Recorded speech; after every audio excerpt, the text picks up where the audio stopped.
I'm Susan, 32.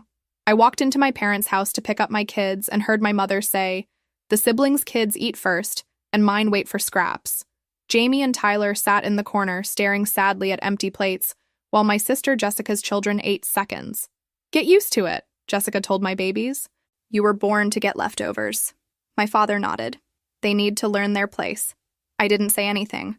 I collected my children and left.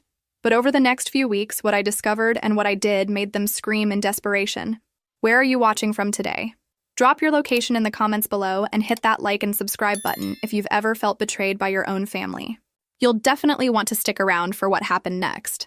Let me back up and tell you how I got to that breaking point. For 8 years of marriage, I had been gradually becoming my family's primary financial support, and I didn't realize how deep it had gotten until it was too late. It started small when I got my first real job at 17. Mom asked me to contribute to household expenses, which seemed reasonable. $20 here, $50 there. But as my income grew through college and into my career, so did their requests. What I didn't understand then was that I was being carefully groomed as their financial solution. When I married Marcus and we both had good jobs, the requests escalated strategically. They always came with just enough guilt and just enough genuine need to make saying no impossible. "Susan, honey, your father needs dental work," Mom would say. "Insurance doesn't cover it all, and you know how he is about spending money on himself. $1,000. "Susan, Jessica's car broke down and she needs it for work," Dad would plead. "She's already struggling as a single mom. $2,000 for repairs." "Susan, we need help with the roof before winter," they'd explain together, producing contractor estimates and worried expressions. "We hate to ask, but we don't have options. $5,000. I paid it all. Every single request. Because I loved them and because helping family felt right.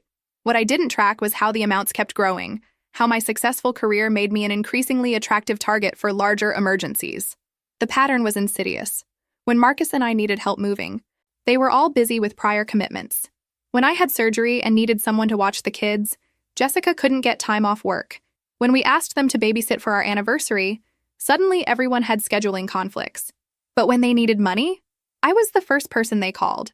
And I always said yes. Marcus tried gently pointing out the imbalance. "Babe, when's the last time they offered to help us with anything?" But I defended them. Family dynamics are complicated, I'd say. They show love differently. They're just not demonstrative people. What I couldn't see was the bigger picture that Marcus was slowly piecing together. The subtle comments about mixed-race children. The way conversations grew awkward when he entered rooms. The questions about whether our kids would fit in socially. I missed it all because I was too focused on being the good daughter, the reliable sister, the family success story who could afford to help everyone else achieve stability. The day everything started unraveling began normally enough. I had a client meeting that ran late, so I called Mom to ask if she could keep Jamie and Tyler until evening. She agreed, which should have been my first warning sign.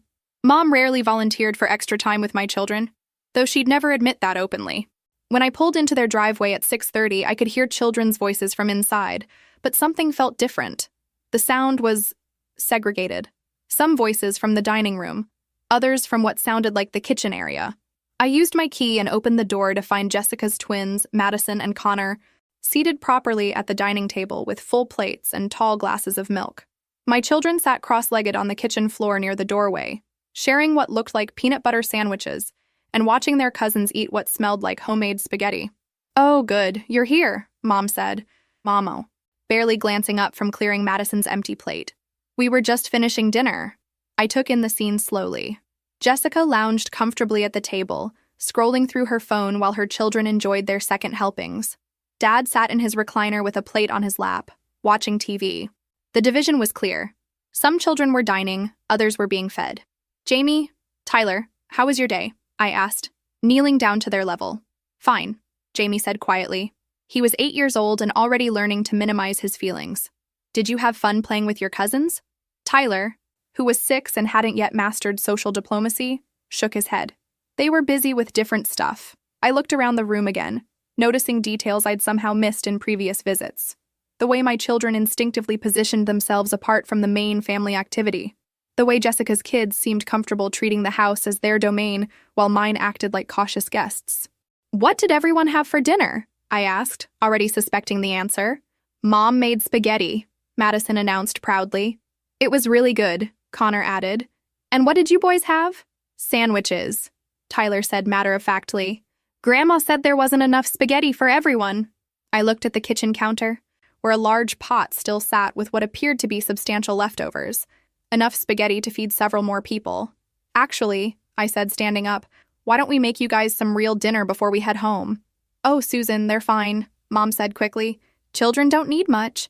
They said they weren't that hungry anyway. But I knew my children.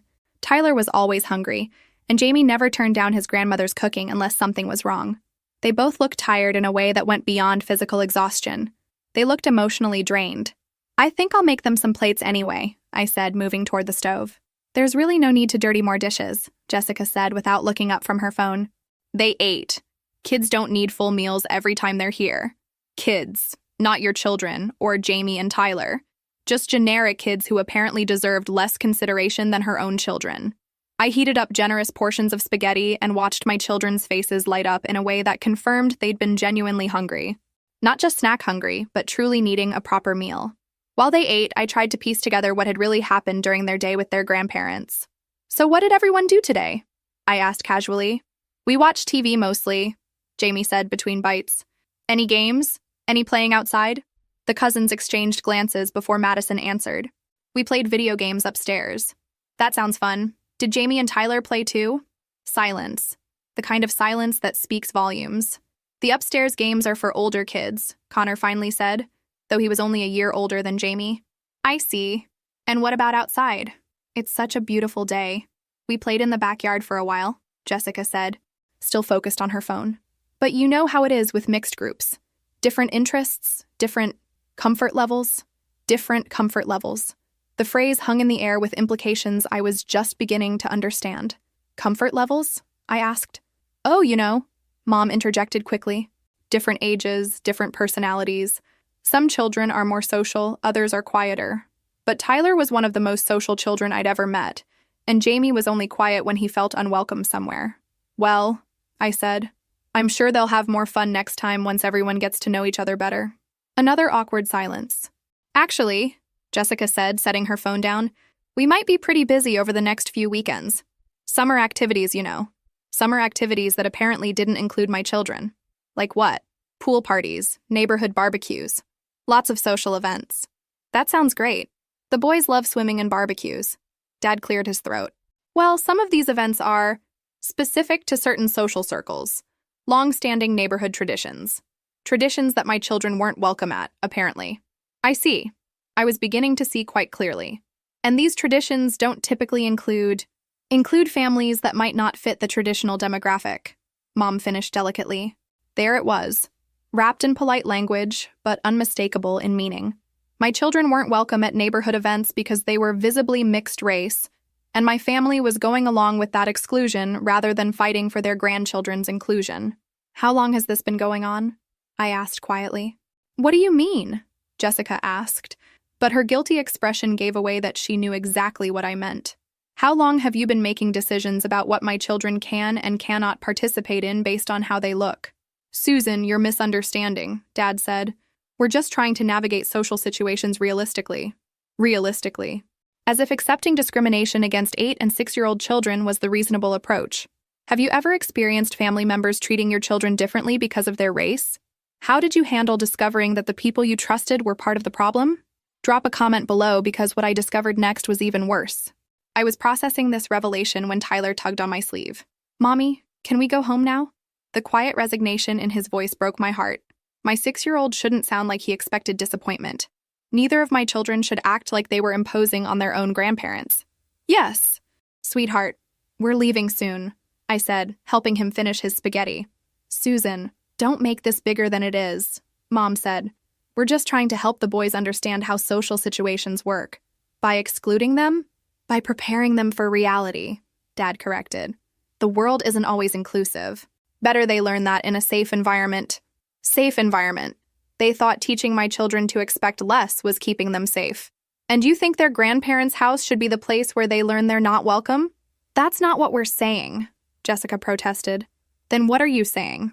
Because it sounds like you're telling me that my children should get used to being excluded from family activities because some neighbors might be uncomfortable with their existence. We're not excluding them from family activities, Mom said. This is about outside events. Events that you attend with Jessica's children, but not mine. That's different. Madison and Connor fit naturally into the social groups we move in. Fit naturally, while my children didn't.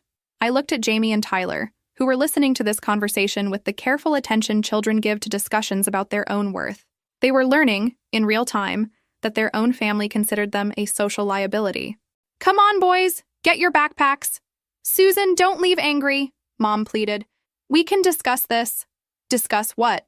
How you think my children deserve different treatment than their cousins? How you think it's acceptable to teach them that they should expect less because of who their father is?" The room went quiet.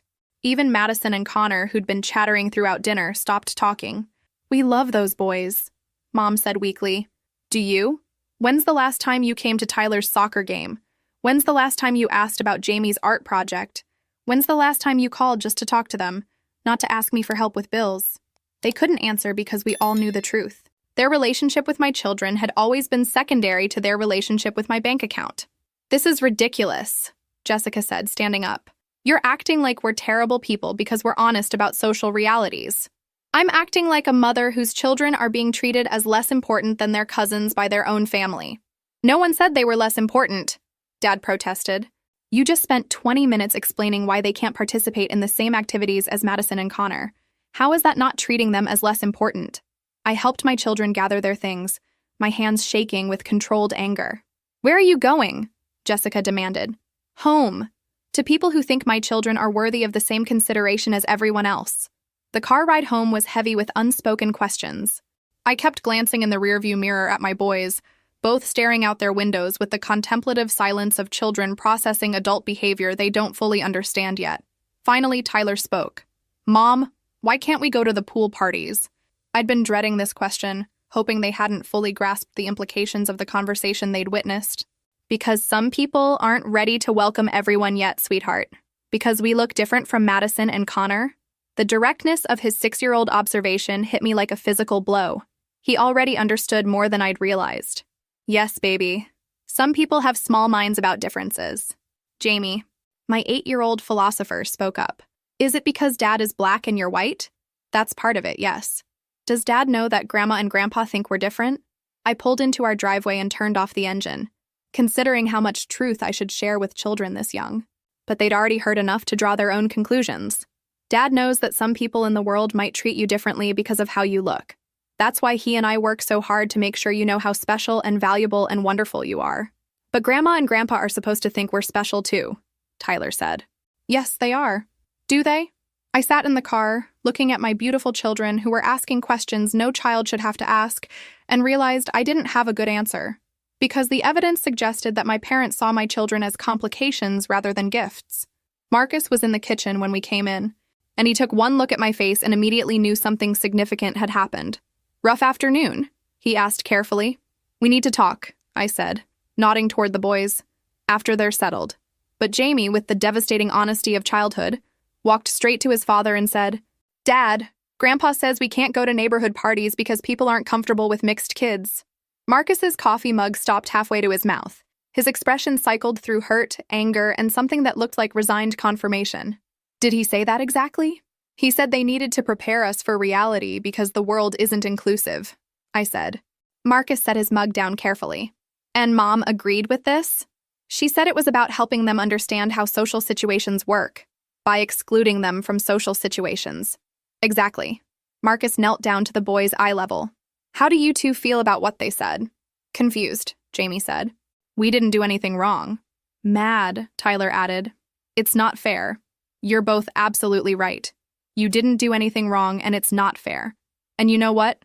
When people treat you unfairly because of how you look, that tells you something important about them, not about you." "What does it tell us?" Jamie asked. "It tells you they're not as smart or as loving as they should be. And it tells you that you deserve to be around people who are." After the boys went to bed, Marcus and I had the conversation I'd been avoiding for years. "How long have you known?" I asked as we sat on the couch with tea. Marcus was quiet for a moment, choosing his words carefully. "I've suspected for a long time that your family wasn't entirely comfortable with our marriage, but I hoped I was wrong, or that it would get better after the boys were born. Why didn't you say anything?" "Because I know how much you love your family. And because I kept thinking maybe if I just proved myself enough, worked hard enough, was successful enough, they'd come around. I thought about all the times Marcus had quietly endured awkward family gatherings, polite but distant conversations, the subtle way my family never quite included him in planning or decision-making. "Susan," he said gently, "this isn't new. It's just more obvious now that the boys are old enough to notice." "What do you mean?" "I mean your mother once asked me privately if I was sure I could provide properly for you. Your father suggested we wait several more years before having children to make sure we were compatible long-term. Jessica once asked if I worried about raising mixed children in a challenging social environment. Each revelation felt like a small betrayal." "When did she ask you that?" "Tyler's 5th birthday party. She framed it like she was being thoughtful, asking about challenges we might face." I stared at him, realizing how much he'd been protecting me from, how much casual racism he'd absorbed without complaint because he didn't want to force me to choose between him and my family. I should have seen it. "You saw what you needed to see to maintain your relationship with them. There's nothing wrong with that. But now that the boys are old enough to understand what's happening, we have to make different choices." "What kind of choices?" Marcus took my hand. "We have to decide whether we're going to keep exposing our children to people who think they're less worthy of love and inclusion because of their race." The answer should have been obvious, but it meant acknowledging that the family I'd been supporting emotionally and financially for years had been systematically devaluing my children. "There's something else," I said. "Something I need to figure out." "What?" I pulled out my laptop and opened my banking app, something I'd been avoiding because I preferred not to think too hard about money flowing out of our accounts. "I need to understand how much I've been giving them." As the numbers loaded, Marcus looked over my shoulder. We both went quiet as the pattern became clear. "Susan," he said finally, "this is substantial money." The last 3 years showed $47,000 in transfers to various family members. Mortgage assistance, car payments, emergency medical bills, home repairs, loan repayments. "It's gotten bigger as my salary increased," I said, clicking through older records. 5 years ago, it was smaller amounts, but more frequent. Going back further revealed the progression. What started as occasional help had evolved into systematic support. Over 8 years, the total was staggering. "They've been living partially on our income," Marcus said quietly, "and treating our children like second-class citizens." I closed the laptop and looked at my husband. "What do you think we should do?" Marcus was quiet for a long moment. "I think we need to protect our family. Our real family." "What does that look like?" "It looks like establishing boundaries. It looks like prioritizing the people who actually love and respect all 4 of us. And it looks like teaching our boys that they don't have to accept less than they deserve from anyone, including relatives." I nodded, feeling something shift inside me. The desperate need to maintain family peace was being replaced by a fiercer need to protect my children from people who saw them as problems to be managed. "I think," I said slowly, "it's time my family learned what happens when you take the people funding your lifestyle for granted." Marcus smiled, but it was a serious smile. "What are you thinking?" "I'm thinking they're about to discover what their lives look like without my financial support." What I did next changed everything. The next morning, I called in a personal day at work. While Marcus took the boys to school, I sat at my kitchen table with a legal pad and began systematically reviewing 8 years of financial decisions that I'd never analyzed as a pattern. The numbers were worse than I'd initially calculated. Not just the direct transfers, but the loans that were never repaid, the temporary help that became permanent, the increasing frequency of emergencies that somehow always coincided with my salary increases or bonuses. My phone rang around 10 a.m. "Mom." "Susan, honey, I've been thinking about yesterday. Maybe we got off on the wrong foot." "Have you?" "I want you to know that we love you and the boys more than anything. If we said something that seemed hurtful, that wasn't our intention." The careful non-apology hung in the air. Not we were wrong or we're sorry, just if you misunderstood our perfectly reasonable position. "Mom, can I ask you something?" "Of course, sweetheart." "Do you think Jamie and Tyler are your grandchildren in the same way Madison and Connor are?" A pause. Too long of a pause. "What kind of question is that?" "Of course they are." "Then why don't you treat them the same way?" "Susan, we do treat them the same. If you think otherwise, you're misreading the situation." I made a decision that would prove crucial later. Instead of arguing over the phone, I decided to hear their honest opinions when they thought I wasn't listening. "You know what, Mom? You're probably right. I was probably just tired yesterday and reading too much into things." "Oh, good," she said, relief evident in her voice. "I knew you'd come around. You're always so reasonable. Reasonable. Code for manageable. Actually, I was thinking of stopping by later to apologize for overreacting. That would be wonderful, dear. Jessica will be here too. We can clear the air. Perfect. I drove to their house around noon, parking down the street instead of in the driveway. I used my key to enter through the back door, moving quietly through the mudroom toward the sound of voices in the kitchen. What I heard made my blood freeze. I can't believe she made such a drama out of nothing, Jessica was saying, acting like we're monsters because we're realistic about social situations. The boys need to understand how the world works, Dad replied. Better they learn now than get their hopes up and be disappointed later. Exactly, Mom agreed. Susan's always been idealistic. She thinks love conquers everything, but that's not realistic with mixed children. The thing is, Jessica continued, my kids' friends from school were going to be at that pool party. I can't have them asking uncomfortable questions about why Jamie and Tyler look nothing like the rest of our family. It puts us in awkward positions, Mom said with a sigh. The neighbors already notice. What do they say? Jessica asked. Oh, the usual concerns. Whether Susan knew what she was getting into. Whether those boys will have behavioral issues as they get older. People worry about mixed children having identity problems. My hands were shaking with fury, but I forced myself to keep listening. Well, Dad said, at least we don't have to worry about Susan staying mad long term. She always comes back when we need her, especially for money matters. She's too soft-hearted, Mom agreed. Remember when she was upset about the car loan? She got over it and ended up covering the insurance too. Susan's our safety net. Jessica laughed. She might pout for a week, but she'll be back with her checkbook. Then came the words that would be burned into my memory forever. The thing is, Mom said casually, the siblings' children eat first, and mine wait for scraps. That's just how it has to be with mixed families. The normal-looking children get priority. Right, Jessica agreed. And honestly, the sooner Jamie and Tyler get used to it, the better. They were born to get leftovers socially, within the family, everywhere. It's just reality. They need to learn their place. Dad added matter-of-factly. We're doing them a favor by teaching them early. I stood in that back hallway, listening to my family discuss my children like they were defective products that needed to be hidden from view. Not grandchildren to be protected and celebrated, but embarrassments to be managed and minimized. That's when the last piece of my old self died, and something harder was born. I walked into the kitchen, and the conversation stopped abruptly. 3 guilty faces turned toward me. Susan, Mom said brightly, her tone completely different. You're early. I was just telling Jessica how much we enjoyed having the boys yesterday. The audacity was breathtaking. After listening to them systematically dehumanize my children, she was pretending to be the loving grandmother. Were you?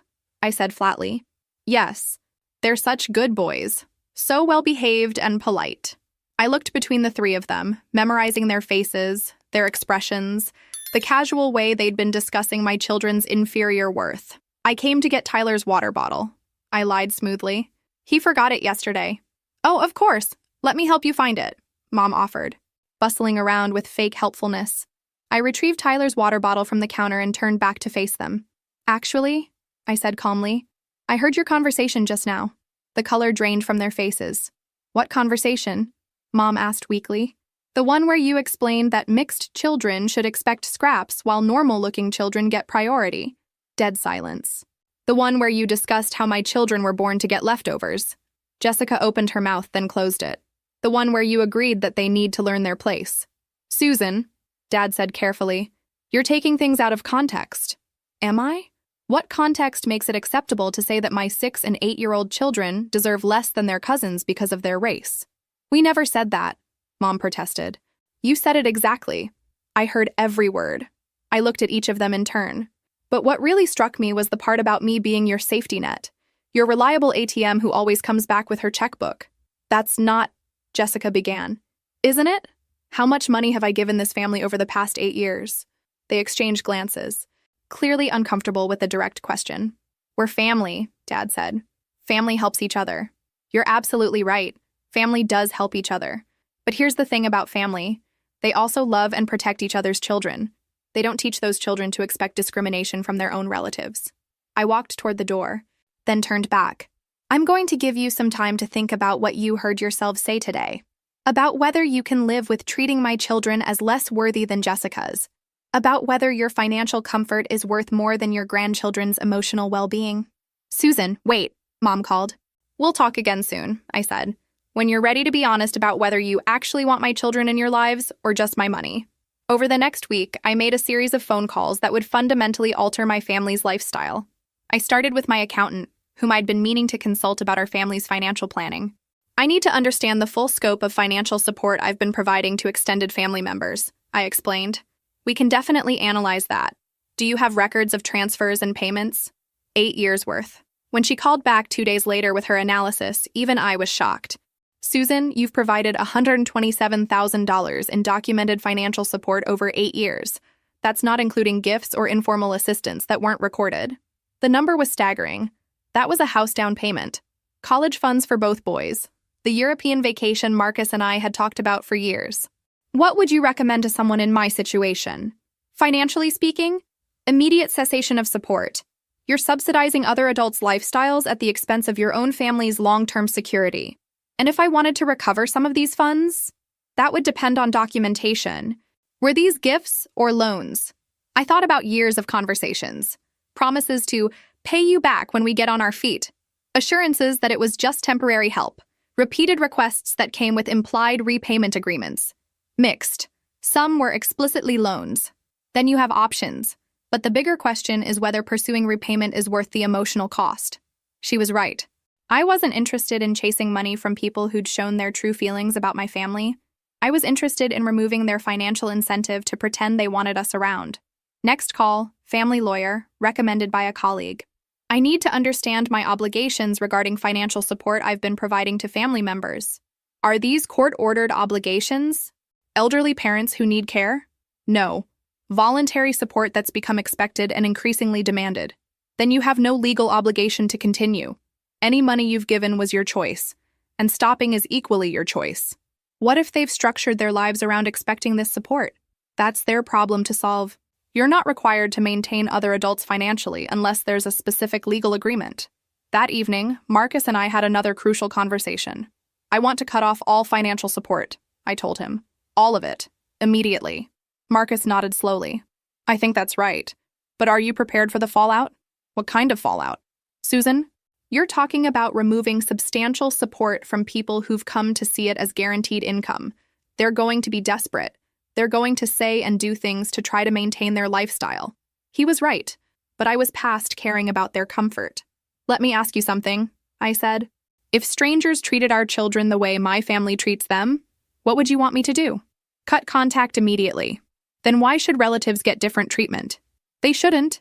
The next morning, I began the systematic dismantling of my family's financial safety net. First, I called the mortgage company where I was listed as a co-borrower on my parents' loan. I need to understand my options for removing myself from this mortgage. You'd need the other borrowers to qualify for refinancing without your income, or the loan would need to be paid off. And if they can't qualify on their own, then they'd typically need to sell to pay off the remaining balance, or find another qualified co-borrower. How long does the refinancing process typically take? 60 to 90 days, depending on their financial situation and credit. Perfect. That gave them time to understand the reality of their situation without my support. Next, I canceled all automatic transfers from my accounts to theirs. The mortgage assistance, emergency fund contributions, insurance payments, all of it stopped. I called Jessica's auto lender where I was a co-signer. I want to ensure that no refinancing or additional credit can be extended without my explicit written consent. We can add that notation to your account. By afternoon, I'd systematically removed myself from their financial ecosystem while giving them enough time to understand what was happening and make alternative arrangements. Then I waited. The first call came that evening. Dad. Susan, sweetheart, there seems to be some kind of banking error. Our mortgage assistance didn't transfer this month. There's no error. Dad. What do you mean? I mean, I canceled the automatic transfer. Silence. Then, can you elaborate on why you'd do that? Because I'm no longer comfortable subsidizing people who think my children deserve less than their cousins. Susan, if this is about that conversation you think you heard, Dad? I heard exactly what I heard. Mom said mixed children should expect scraps while normal-looking children get priority. You agreed that my boys need to learn their place. More silence. We can discuss this, he said finally. Work something out.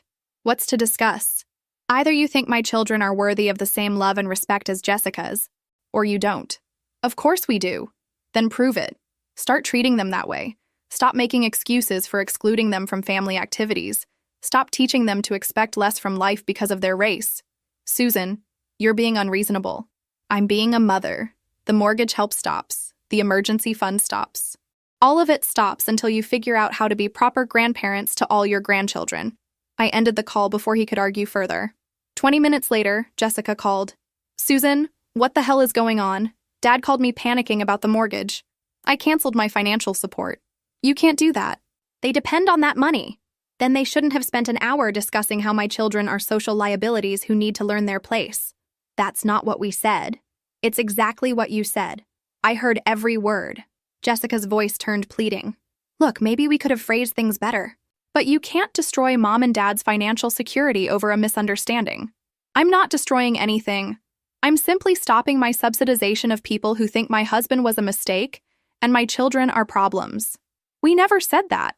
You said my children were born to get leftovers. You said normal-looking children get priority. You said they need to learn their place. Which part am I misremembering? Silence. Here's what's going to happen, I continued. You have 90 days to figure out how to live on your actual incomes. No more mortgage help, no more car payments, no more emergency loans. If you can convince me that you genuinely want my children in your lives, not my money, but my children, then we can rebuild a relationship.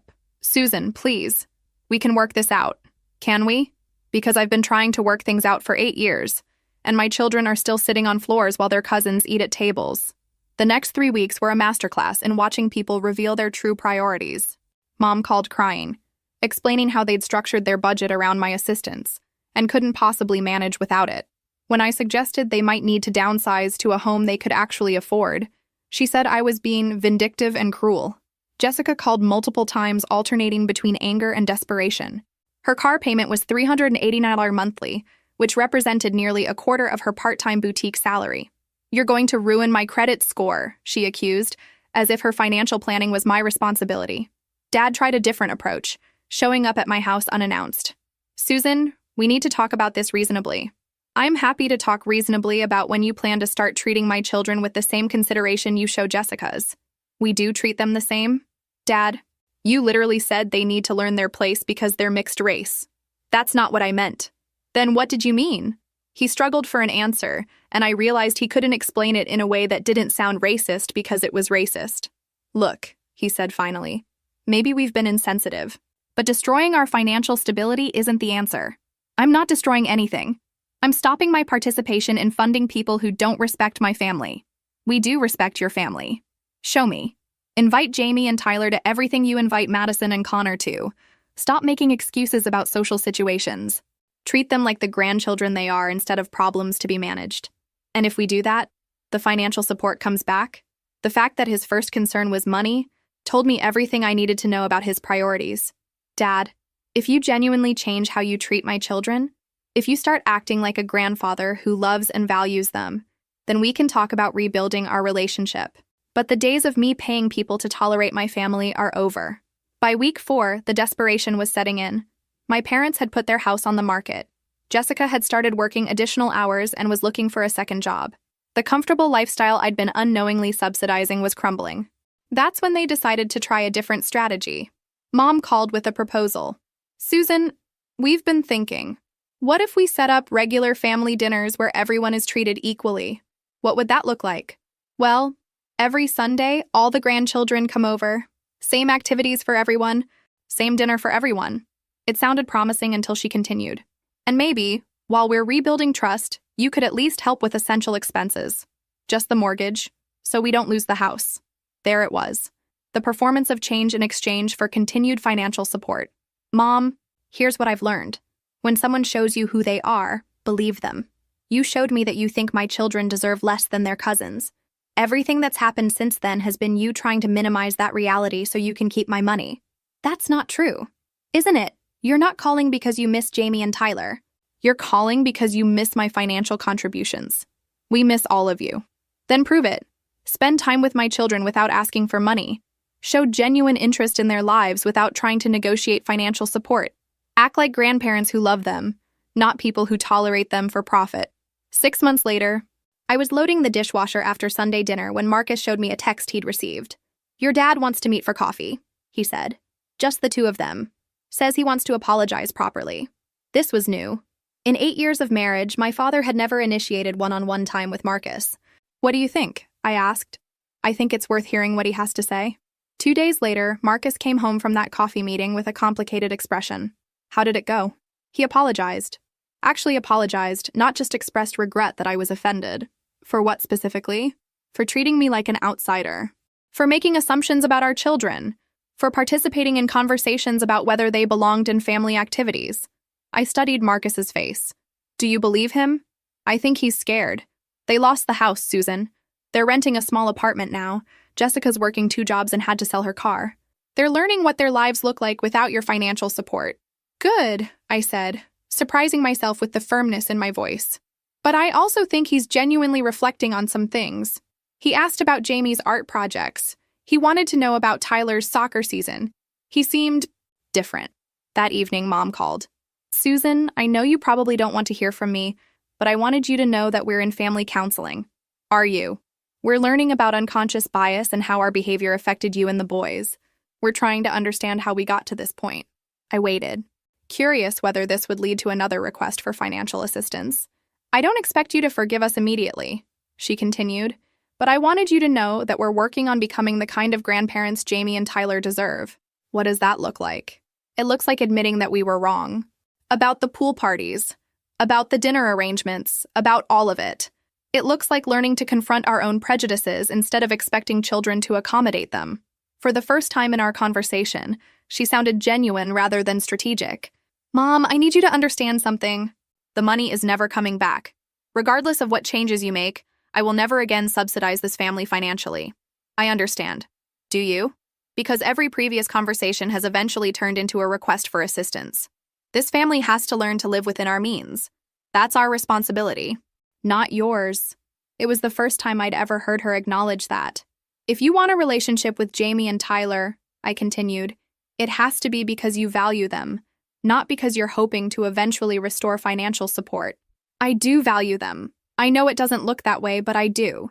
Then show them. Not me, them. Be the grandmother they need, not the one you've been.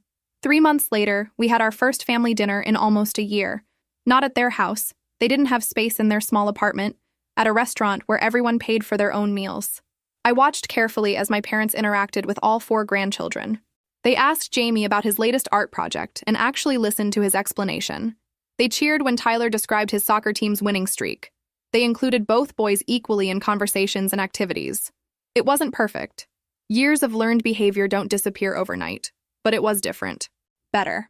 After dinner, as we walked to our cars, Mom pulled me aside. Susan, I want you to know that losing your financial support was the best thing that could have happened to us. How do you figure? Because it forced us to examine why we were willing to risk losing you and the boys. It made us realize that we'd been prioritizing comfort over family, money over love. I looked at her, searching for signs of manipulation or calculation. Instead, I saw something I hadn't expected. Genuine remorse. The boys still ask why they don't see you more often, I said. Maybe we could change that. Not big family events. Just small visits, getting to know them as individuals. Maybe, I said. As I drove home that night with my family, Tyler asked the question I'd been dreading and hoping for in equal measure. Mom, are Grandma and Grandpa different now? What do you think, sweetheart? I think they're trying to be different. Grandpa asked me about my science project and actually listened when I explained it. And how does that make you feel? Good. Like maybe they want to know us, not just see us. From the rearview mirror, I saw Jamie nod in agreement. Marcus reached over and took my hand. Any regrets about how you handled it? I thought about the house my parents lost, the financial stress my decisions had caused, the year of estrangement we'd all endured. Then I thought about my children, who were learning that they didn't have to accept less than they deserved from anyone, including family members who claimed to love them. None, I said. Not a single one. If this story resonated with you, make sure to like and subscribe for more stories about protecting your family and setting boundaries with people who don't respect your worth. Sometimes the most loving thing you can do is refuse to enable behavior that hurts the people you care about most. Remember, you teach people how to treat you and your family. Never accept less than full respect and inclusion for your children.